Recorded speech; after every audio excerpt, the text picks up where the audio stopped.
Um, the Bay Area is just this hotbed of art and maker culture. Some people think that the East Bay has a stronger maker culture than San Francisco. Some people think San Francisco is really taking it to the next level. What do you think? Who's making more art and why is it happening? Hands down, it's Oakland. Oakland, Oakland. It's all about Oakland. It's not even the East Bay, it's Oakland. And the reason why it's Oakland is because artists traditionally, they get into spaces that are cheaper and in neighborhoods that are a little less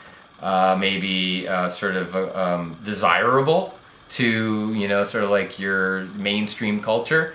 And historically, I grew up in New York. I watched it happen. The makers, the artists, they were in, the Village, and then they were in Soho, and then they got, sort of moved out because what happens in their wake is they spruce up the place, the cafes come, the galleries come, and then all of a sudden they're sort of like the hoopty-hoos move in, and they're all like, wow, I'm an artist, I'm kind of bohemian, and then they drive the prices up, and then the artists can't afford it because they're not good necessarily at real estate, so they don't necessarily secure long-term leases, they don't necessarily have the money or resources to buy property, so then they get forced out and they move to the next sort of like a neighborhood that is cheaper, usually on the sort of the heels of industry, and as industry pulls away from America in general, their classic industrial neighborhoods become more vacant. All of a sudden artists take space, and again, artists are creators, makers are creators, we create out of nothing. So you see an empty warehouse, it's a blank canvas, and so all of a sudden we're making our community out of what used to just be a derelict old industrial warehouse. And for that reason, San Francisco used to be a spot where makers and creative class used to inhabit until the first wave of evictions in the dot-com sort of 1999-2000 wave.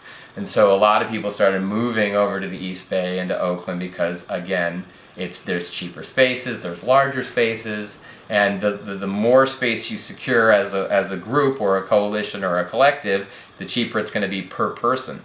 And so recently, in the last sort of 3 years, since 2010, the big sort of digital divide has sort of pushed out the next wave of artists, and partly because these big buses now are being sort of shuttling workers to Twitter and eBay and Google, and those people are getting paid $100,000 plus salaries so they can afford more. The rents are drive through the roof. None of the artists can afford that, so we're actually scrambling to find spaces we can actually afford.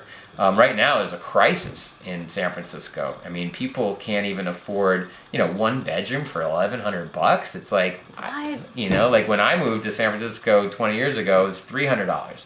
And now it's up to $1,100. And it's just like, we just have to keep moving. And I would actually, say that we would have to get smart about the real estate and start securing property, whether it's in the form of land trusts or, sort of cooperatives, to secure property so as we develop a neighborhood, we're not pushed out. This is the classic issue of gentrification. Artists are always at the front wedge of gentrification, mostly inadvertently. They don't even necessarily know they're part of it. And then all of a sudden this happens and they're like, what? How did I get priced out? I have no idea.